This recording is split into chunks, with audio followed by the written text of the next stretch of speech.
Hey guys, it's Chocolate Fish here, and today we're going to ask Google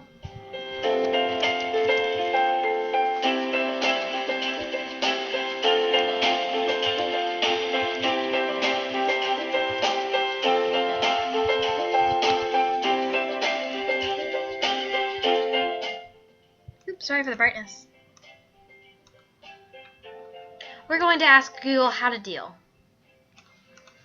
And so 3 ones come up, and the first one is how to deal with anxiety. So I'm just going to turn this music off.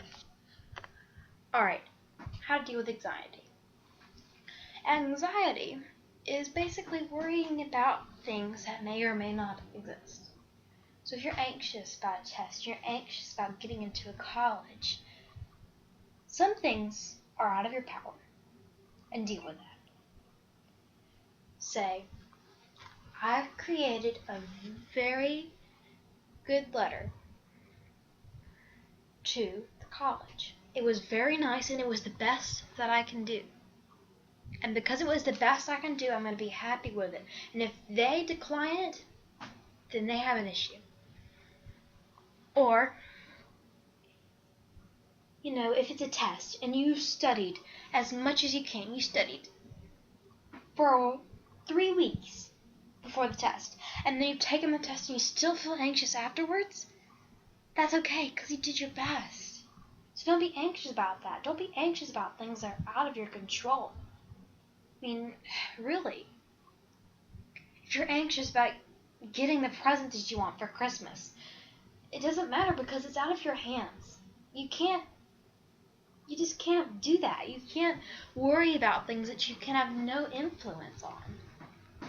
So that's why I think about anxiety. And this kind of relates to the next question, which is stress. Well, with stress, it's just the stress from everything.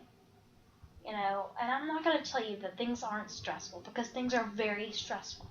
It's just about dealing with that stress in the right ways.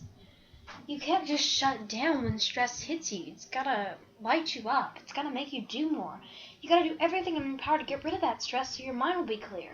And that goes back to anxiety. If it's out of your hands, then don't stress about it. The last one's probably the hardest, and that's how to deal with depression. First, you gotta decide if you're really depressed or if you're just kind of laying around every now and then. I'm not saying that everyone who's depressed is like that, but some people are. Once you decide that you're truly depressed, you're not happy all the time, and you find it hard to be happy, well, there's only a couple things that you're gonna do. And I'm not gonna be that person that says it's gonna get better, because it may not.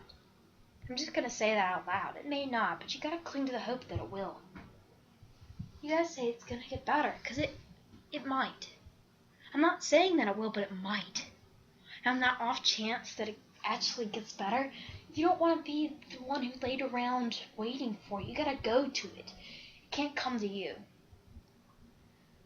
Happiness isn't just gonna come. If you're laying in your bed and you're doing nothing, then happiness isn't gonna come. It's not just gonna fill you up with laughter. You gotta go search for it. You gotta be with your friends and make you laugh, and then laugh.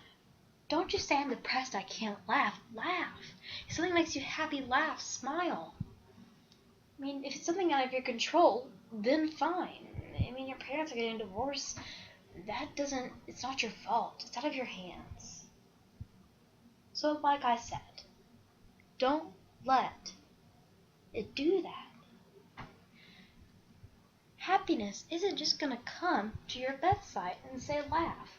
You gotta go out, you gotta go to the mall, you gotta go with your friends, you gotta play sports, and then you gotta laugh about it.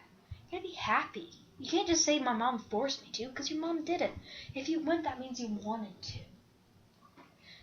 So, that's my, 4 minutes and 30 seconds on anxiety, stress, and depression, and I hope that this was informational. Thank you.